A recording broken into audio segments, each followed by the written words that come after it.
Hi. There is this, well, it's not as prominent or dominant now in discussion, but there was a time where we discussed as a profession how supervision and mentorship were the same.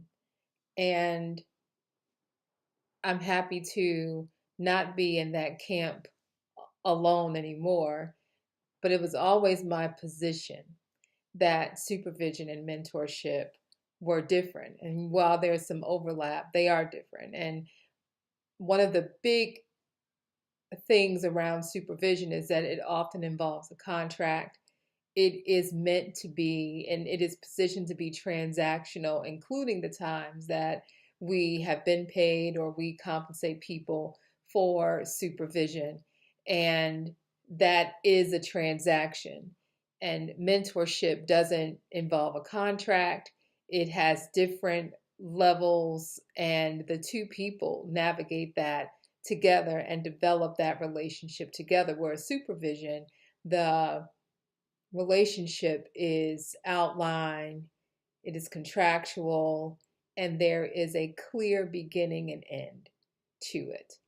And within that relationship of supervision, there is the opportunity for mentorship. There is the opportunity for relationship.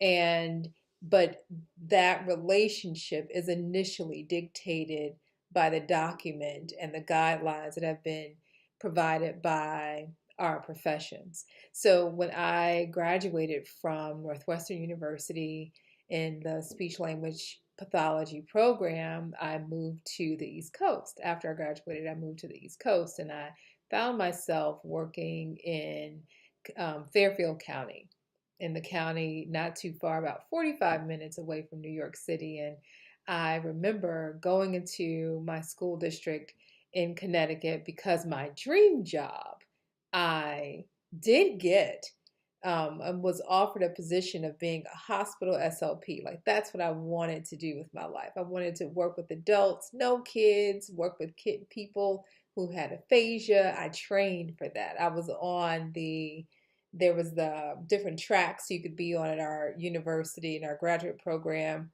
and I took track courses that were aligned with working with an adult population, not a school age population, not a child population. So I took courses in swallowing and feeding and all of those things. And while there's overlap with the children, I really wanted to work with adults. So my first job was at a school. And because my first job was at a school, I was like, please put me in like the most special part of special education, like kids who had like medical challenges, because I could feel like I could use that training. So in any event, I was a CF. And if you know anything about speech pathology, you know we graduate, we take our test, and we have a clinical fellowship year. And that clinical fellowship year is designed to be a mix of supervision and mentorship. But the design and the thought behind that is that you are your first year into the profession and you need a guide, and that guide will be your CF supervisor, which would be a seasoned, and they have rules around what they identify as seasoned, a seasoned speech language pathologist who would guide you.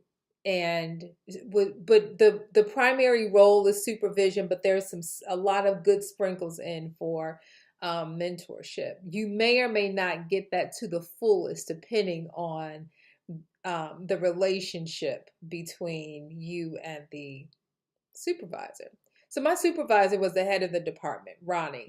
Nice woman.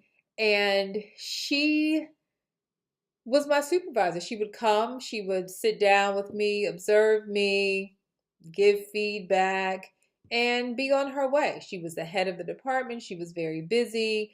And I appreciated that because I've never been what doesn't work for my learning style ever has been the hand holding.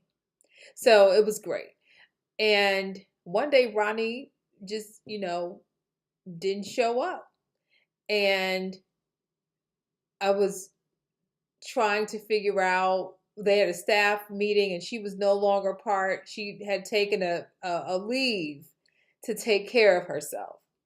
And she was going to be out indefinitely. So what is that? What was I supposed to do? And I was in my CF year and I needed her to sign off on things, and I was internally stressed. And I remember starting in this department, I was sitting in my seat, and a a black woman who was my senior in terms of age, but also in terms of what do you call that? Years of experience. She sat in the chair next to me and she said, "Well, they didn't tell me that you were going to be here." And I looked at her and I said, "And they didn't tell me that you were going to be here either, but I'm leaving." And she said, "No, you're not. No, you are not. What do you need?" That's really what she said. She said, "What do you need? How are they treating you? I had no idea you were in this department."